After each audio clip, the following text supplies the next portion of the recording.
The stars were quiet. In the far corner of the galaxy, a small blue moon circled a dying sun, home to the ancient alien race known as the Trell.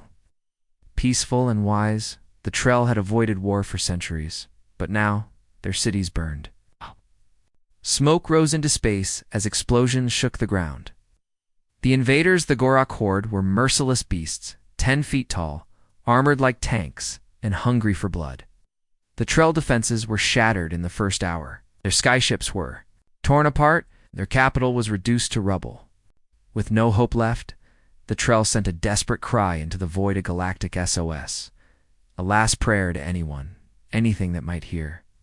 Their voice was full of fear, pain, and surrender. This is the Trell High Council. We are under attack. Civilian populations are being slaughtered. We beg for help. Please, anyone. That signal traveled through space, past dead stars and dust clouds, past forgotten ruins of fallen empires until it reached a place that no one had dared to disturb. A place called Earth. On Earth, the message was picked up by a deep space monitoring station hidden beneath the ice in Antarctica. The AI systems decoded it instantly. A warning light blinked red. Silent alarm echoed deep under the Pentagon. And far above, in Earth's orbit, the black ships began to move. The humans had been watching, listening, waiting. The Trell had no idea what they had just done. They had awakened Deathworlders. Earth wasn't like other planets. Its gravity was crushing. Its weather was violent. Its beasts were deadly. But what made it feared across the stars was not the planet itself, but the species that ruled it. Humanity, a species forged by chaos, masters of war, survivors of extinction. They were known to some as protectors, to others as monsters. One thing was always true. When humanity moved as one, worlds changed forever. When the Trells sent their SOS, they had not known who would hear it. They hoped for allies, peacekeepers, diplomats. What they got instead was Earth's war. Fleet. The order was simple. Deploy. Across the solar system, hidden in deep space docks and blackstone bases on Mars, Earth's warships powered up.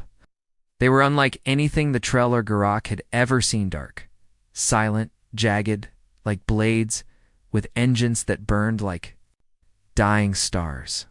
Ships named Vengeance, Black Echo, Leviathan, and Ghostfang emerged from their hiding places, their hulls absorbing light, their weapons locked and ready. Thousands of them. Within hours, Earth's 7th Deathworlder fleet vanished into hyperspace, leaving behind only silence. At the edge of Trell space, the stars rippled. A dark hole opened in the sky, and from it, the first of Earth's ships dropped in like shadows falling from a nightmare. The Trell saw them from their mountain observatories, huge, quiet, and black as death. No flags, no communication, just presence. Terrifying cold presence. The Gorak horde noticed too. Their scouts scanned the new ships, searching for weakness. They found none. Instead, they received a single tight beam transmission. Translated in every language, you have 5 minutes to retreat. The Gorak laughed. Their commander, a beast named Theric Sol, snarled, "Let them come. We will crush these soft ones too." But Earth was not soft. Exactly 5 minutes after the warning, the sky exploded. From orbit, Earth's ships launched. Hundreds of kinetic rod solid titanium darts, the size of cars, dropped from high above. Ow. They moved at 20 times the speed of sound. They didn't explode. They didn't glow. They just fell and turned entire Gorak bases into instant craters. 1 second, there were bunkers. The next, there was only dust. Then came the plasma fire. Blue beams lanced through the night, cutting enemy warships in half with surgical precision. Gorak cruisers tried to flee, but Earth's drones swarmed, them like wasps, tearing into engines and cockpits. Within minutes, the entire invasion fleet was burning in orbit. On the ground, the Trell stood frozen, watching the sky burn. They couldn't tell who was winning.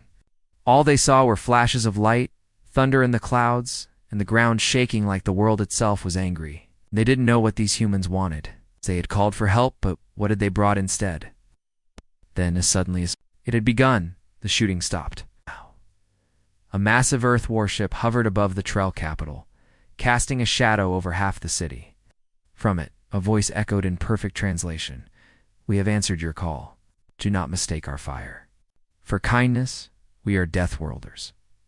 The message ended. No further explanation. No promise. No comfort. The ship remained silent, dark, watching. In the burned fields outside the city, a single Gorak survivor crawled through the wreckage. His eyes were wild. His mouth muttered the same word again and again. Humans. Humans. Gods of death. Far away, deep in their bunker, the Trell Council stared at each other in silence. They had cried for help. Help had come. But the cost had only begun.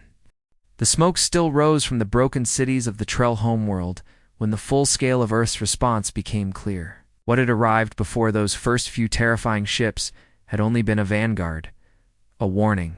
Now, the real fleet came through. One by one, black shapes emerged from hyperspace, silent as the grave. The sky above the Trell shimmered as more than 100 massive warships slipped into orbit. Their hulls darker than space itself. No banners, no colors, shadow and steel. From every continent, the Trell looked up and froze. The ships didn't blink. They didn't move. They just watched. Long, jagged ships shaped like knives, shaped like monsters. Some looked like ancient creatures with wings of fire. Others were cubes of armor bristling with weapon ports. Some carried no visible weapons at all, only the stillness of something. Built to destroy and built well, panic began to rise across the planet. The Trell had sent a message for help, and someone had answered. But this wasn't rescue. This was something else. These humans didn't speak. They didn't ask questions. And they didn't seem interested in saving lives. They seemed interested in finishing a fight. Trell News Networks broadcast images of the fleet. Civilians whispered the word Deathworlders like a curse. Military commanders began retreating from defensive positions. There was nothing left to defend. Their enemy had already been torn apart. But the humans remained, watching, waiting, in orbit. Earth's lead ship, the ISS Black Echo, began deploying drones the size of cars, which swarmed in a perfect grid across the skies. Each drone scanned the surface, silent and calculating, beaming data back to the ship. Across the Gorak war zone, dead zones were identified. Survivors were tagged. Strongholds were locked. No words were spoken. No second chances were offered, Commander. Sarah Voss, captain of the Black Echo, stood on her bridge, eyes cold, jaw tight. She gave no speeches. She had no doubt. She knew the mission. The signal had reached Earth. The species that slaughtered humans on Corvus 7 were here. And Earth's answer was fire. All targets confirmed, the ship's AI said. Orbital lock acquired. Ground forces standing by. Commander Voss gave a small nod. Phase 2. On the surface of the planet, fire rained from the sky once more, but this time the blasts didn't target Gorak ships or weapon platforms. They targeted escape tunnels, caves, hidden bunkers.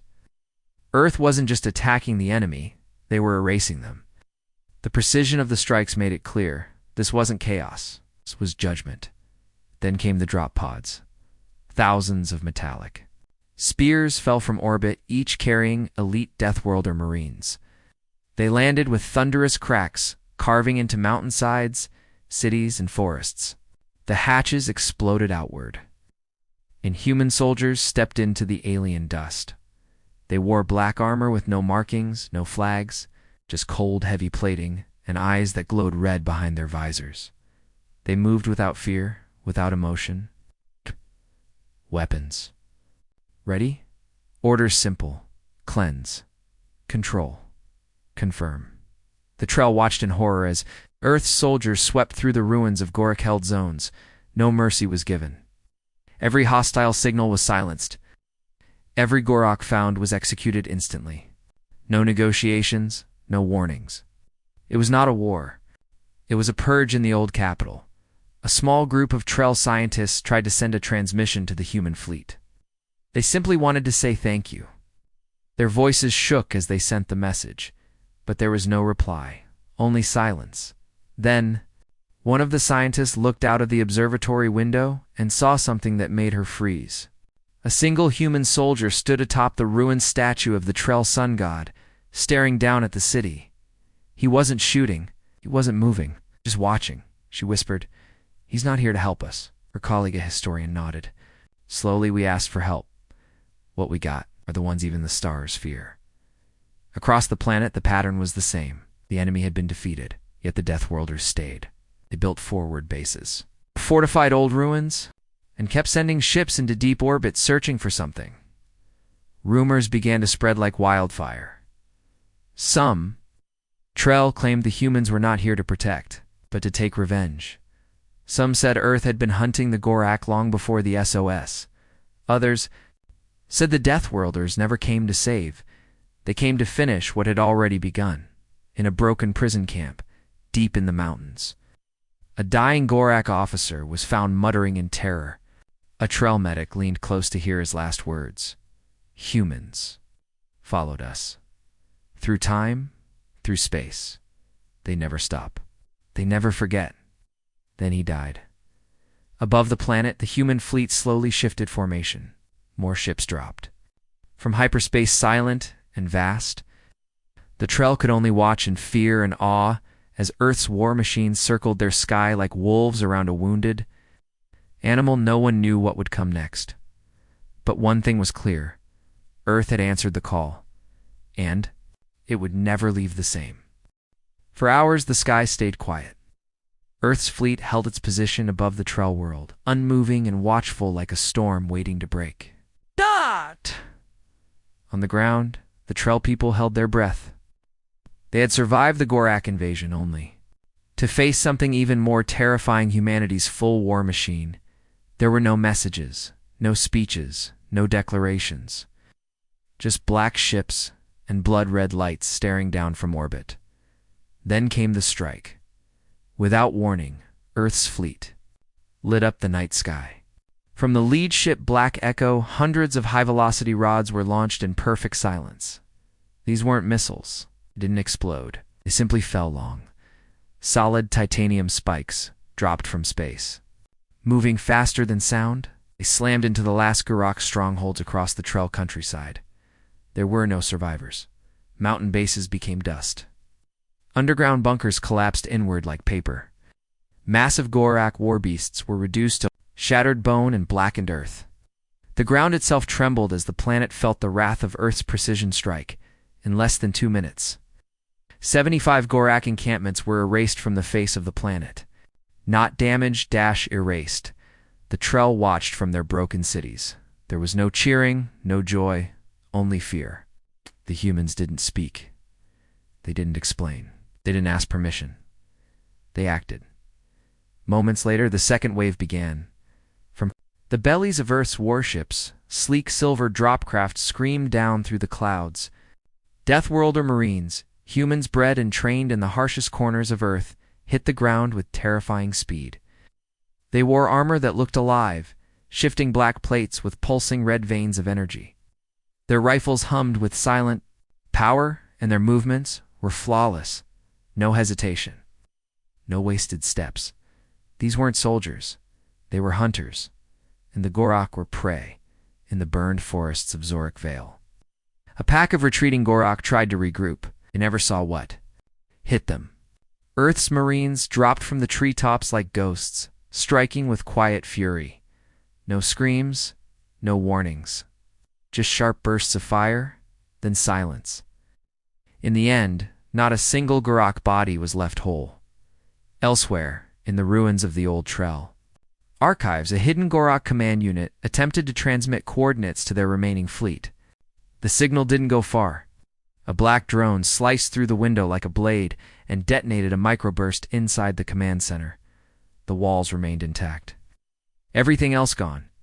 On every front, Earth fought with one goal: total elimination. The Trell leadership, watching helplessly from their mountain stronghold, sent multiple messages to the human fleet. They begged for communication. They wanted to coordinate, to help, to understand. But no message was returned. The humans were not listening. In a broadcast picked up by a Trell civilian network, one Deathworlder squad was seen advancing through. A destroyed village, Gorok bodies littered the streets. A child asked the human soldier if they had come to protect them. The soldier turned, visor glowing red, and simply said no, then moved on. The message was clear.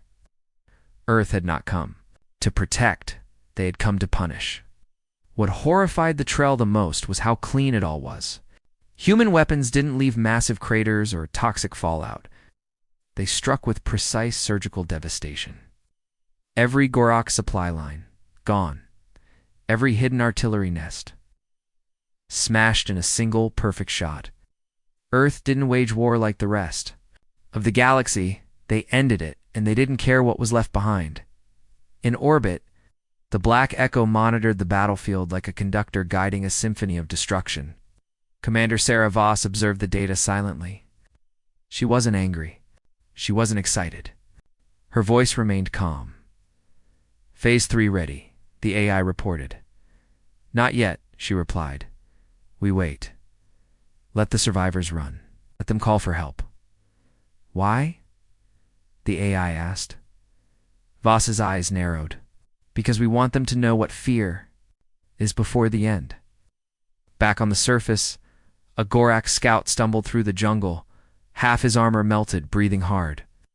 Behind him the forest was silent, too silent. He turned nothing. He turned again, still nothing. And then one whisper, one single red flash. He never even screamed. By nightfall, 90% of all Gorok forces were dead or dying. The last few scattered groups had no command, no hope, and nowhere to run. That's when Earth's third wave began. But it wasn't soldiers.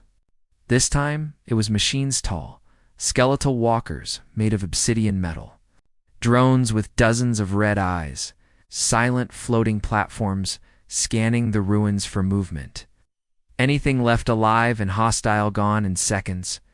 The Trell had asked for help. They had received something else entirely. By midnight, the stars above, the Trell homeworld burned with the light of wreckage. The Gorok fleet had been shattered, not defeated, not pushed back, obliterated. And the Deathworlders.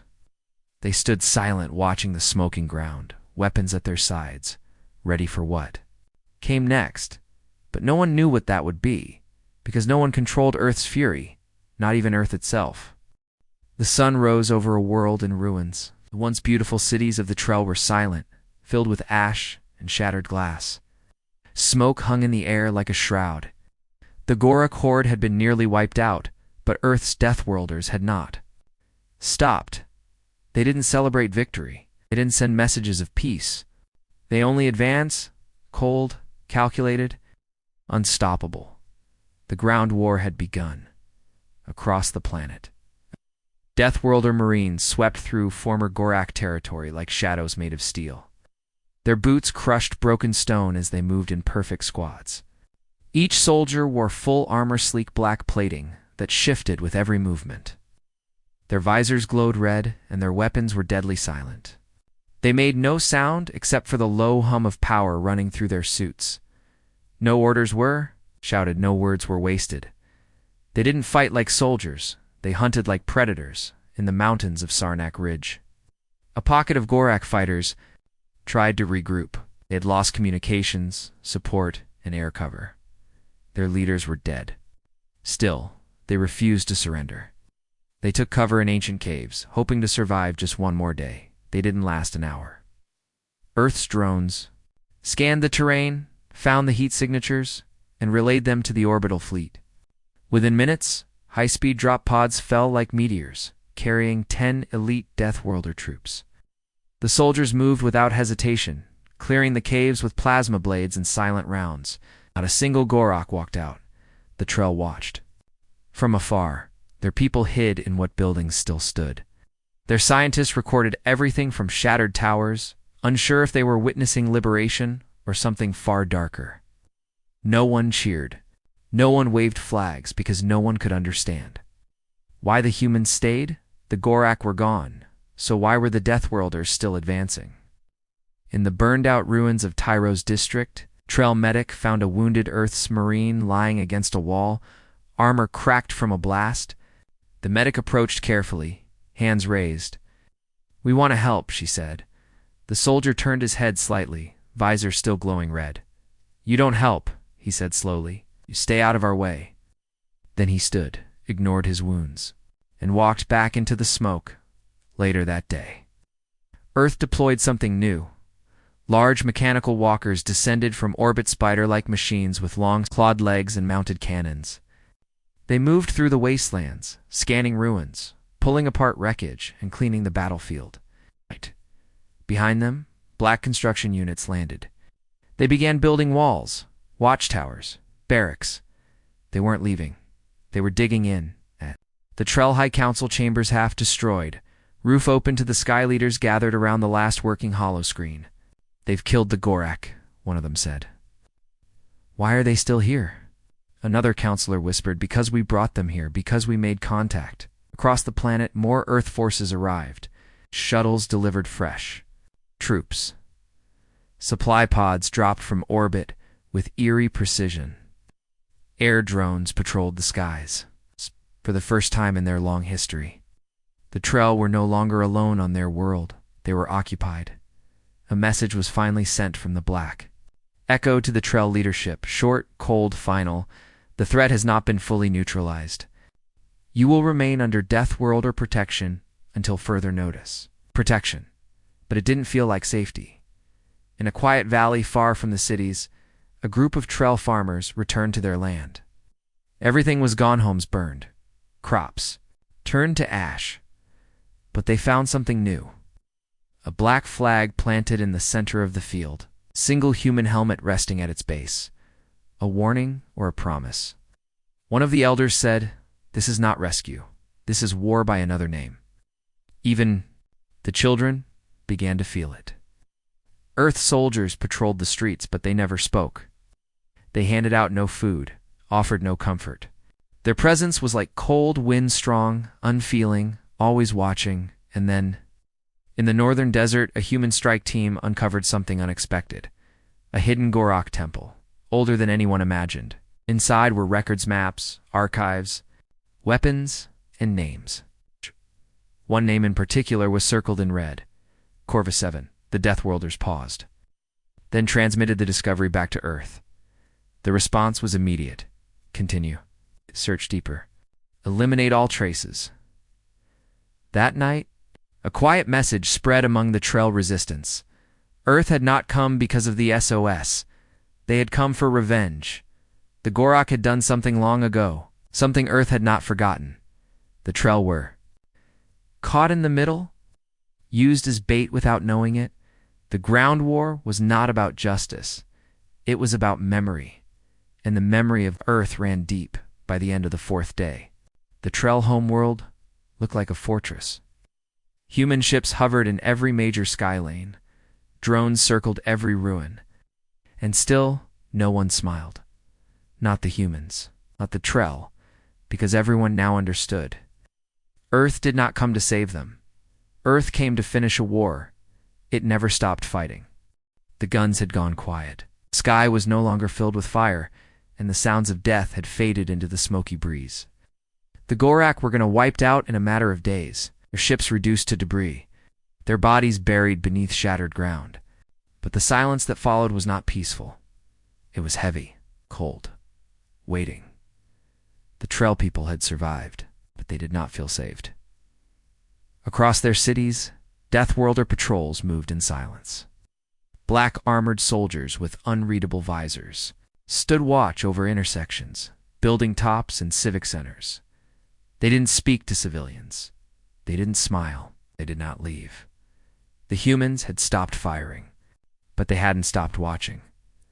High above the planet, Earth's fleet remained in perfect formation, hovering like dark gods over a wounded world. The stars, once symbols of hope, were now veiled by the hulking shapes of warships. Massive carriers like the Black Echo and Vindicator cast shadows across entire continents as they drifted in silence. No one knew what they were waiting for in the burned halls of the Trell. Council panic was spreading. The Gorak threat was gone. Earth had won. So why were the humans still here? Why hadn't they responded to any of the Trell's diplomatic messages? Why had they cut off all communications? Why were they building more? Satellite images showed new human installations going up across the planet. Forward bases, watchtowers, sensor fields, orbital defense grids. Earth's engineers worked fast, too fast for something meant to be temporary. It was as if they were preparing for a siege, but there was no one left to fight. Then came the drones. Swarms of small, silent machines were deployed from orbit and began scanning everything: cities, mountains, oceans, even sacred Trell sites. The drones carried no weapons, but their presence chilled everyone who saw them. They moved like insects, gathering data without permission. In one of the surviving cultural temples, a Trell elder stood in front of a scanning drone. She tried to speak, tried to explain the history of her people, the sacredness of the site. The drone hovered for a moment, then moved on, completely ignoring her. That same day, a report leaked from a Trell military outpost. A hidden bunker, deep underground, had been discovered by a human recon unit. It wasn't Gorak, it was Trell.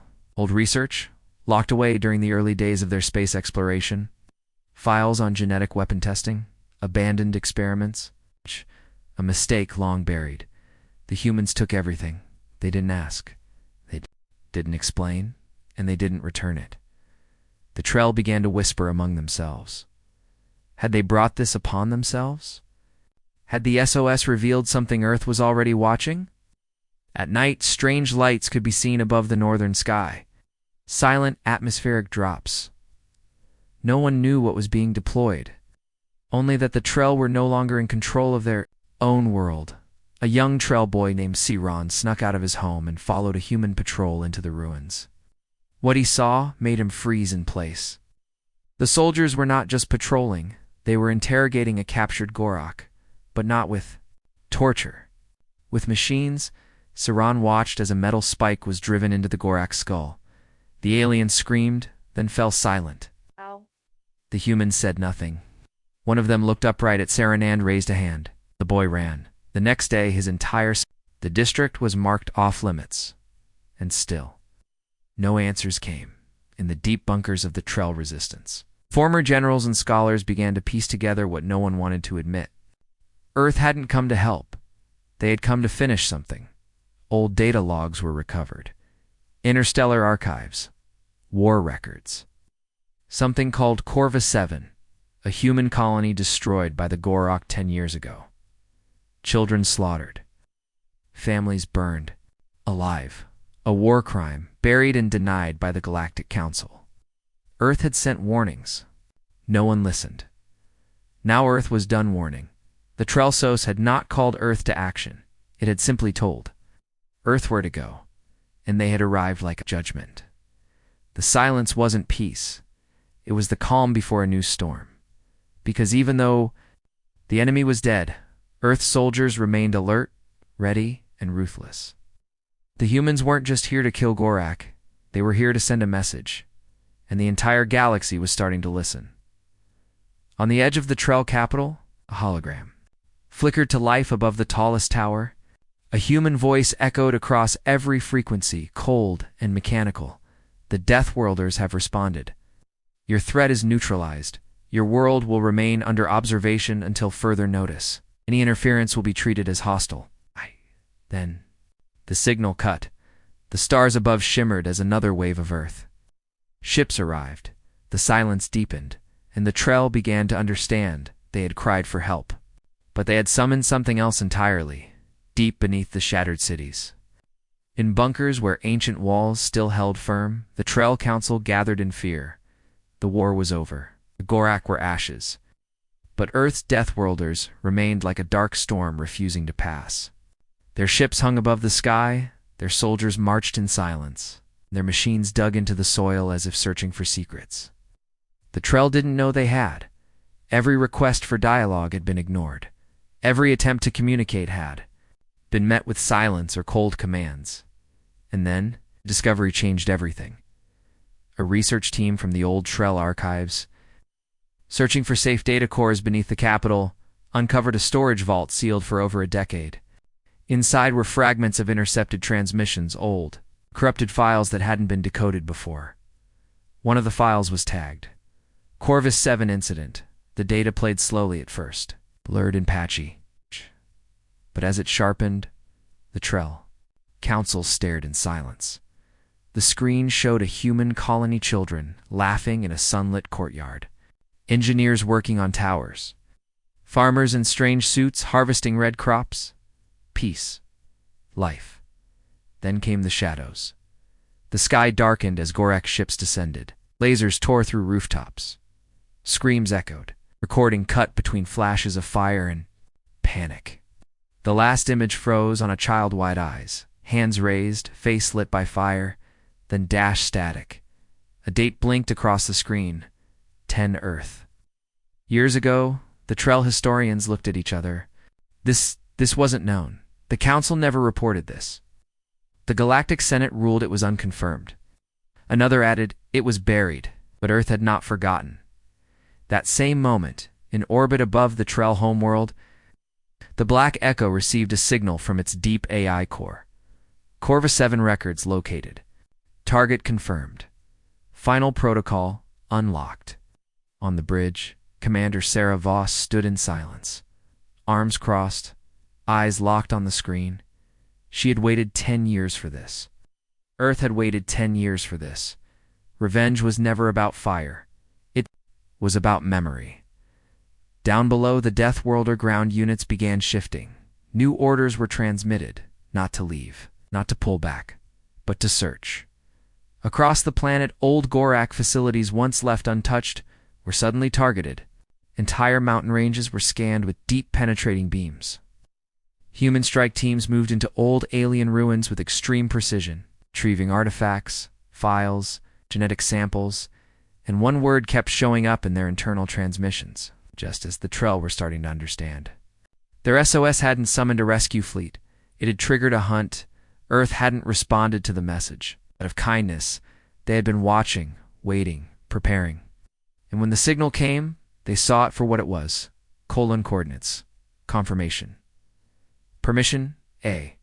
Trell reporter managed to sneak into one of the ground zones near a new human command outpost. Through a broken wall, she recorded a conversation between 2 Earth Marines. You think we'll leave now? This isn't about the Gorak anymore. What's it about then? The soldier paused, voice low. It's about making sure no one forgets what happens when you hurt us. Back in the Trell capital, panic spread. News broadcasts stopped calling the humans allies. People whispered that their world was no longer theirs. They had accidentally handed control to a force more dangerous than the Drakh. In the eastern city of Vela, a crowd gathered to protest the growing Earth's presence. They chanted for freedom, for answers. For peace, the sky responded. A black dropship descended. Human soldiers stepped out, not shooting, not shouting, just standing, watching. One raised a hand, pressed a button. A sonic pulse washed over the crowd, non-lethal, but powerful. Everyone fell to their knees, holding their heads in pain. Message delivered. Earth would not be challenged. At the council chambers, the Trell leaders made one final attempt. A direct transmission to Earth's fleet. They spoke plainly. We understand now, Corvus 7, the pain, the rage. But we are not your enemy. We only asked for help. A moment passed, then came the reply. It wasn't from a soldier. It was from Earth's Central War AI. The signal was received, the target was verified, the mission continues. Assistance was never promised, retribution is not negotiable. The message ended. Across the galaxy, the news began to spread. Earth had deployed its Deathworlders not to defend, not to assist, but to avenge. And once they started, they didn't stop. One by one, small colonies that had once traded with the Gorak were suddenly visited by cloaked ships. Data was extracted. Witnesses vanished. Black flags appeared without warning. No shots fired, just reminders. The Deathworlders had returned, and their silence now carried a meaning more terrifying than war it meant. Earth had already decided your fate. The Trell, once desperate for help, now lived in the shadow of a force they never fully understood. They had cried for salvation, but Earth had heard something else, a chance to settle a score. The Trell world was quiet, but it was the kind of silence that comes just before something breaks. Earth's Deathworlders still walked the streets like shadows wrapped in armor. Their ships still floated in the sky, unmoving and watching. Their machines still drilled into the soil, hunting for traces of a past crime long forgotten by the galaxy, but never forgotten by Earth. The Gorak were gone. The invaders who slaughtered humans on Corvus 7 were nothing but dust now. The Trell had expected the fleet to leave. Instead, the humans expanded new perimeters, new barricades, even deeper scans. Cities were divided into zones. Trell civilians were told where they could and couldn't walk. Entire sectors were sealed off for security reasons. That's when the questions turned into fear, and fear turned into defiance. In the southern district of Jalaris, a Trell youth named Riven defied a patrol order. He walked past the barrier line and shouted, "This is our world. You don't rule here." The nearest Deathworlder turned his visor, paused, and calmly raised a signal beacon. Seconds later, a drone swooped in from above and stunned the boy. With a pulse round, he fell, unconscious. No anger, just control. The message was clear. Earth didn't need to rule. Earth was already in command, in hidden chambers below the capital. The Trell High Council finally said the words no one wanted to admit. We've traded one enemy for another. A scientist, older than most in the room, whispered, "No, the Gorak were conquerors. These humans, they're something else. They don't want our world. They want to make a point." He pointed to the new structures rising across the planet, dark towers humming with silent power. Wrapped in Earth's war tech, glowing red at the top like watching eyes, they want to leave a scar. From orbit, the ISS Vindicator transmitted a new protocol to all ground units. Final stage, deterrence deployment. Then, Earth did something no one expected.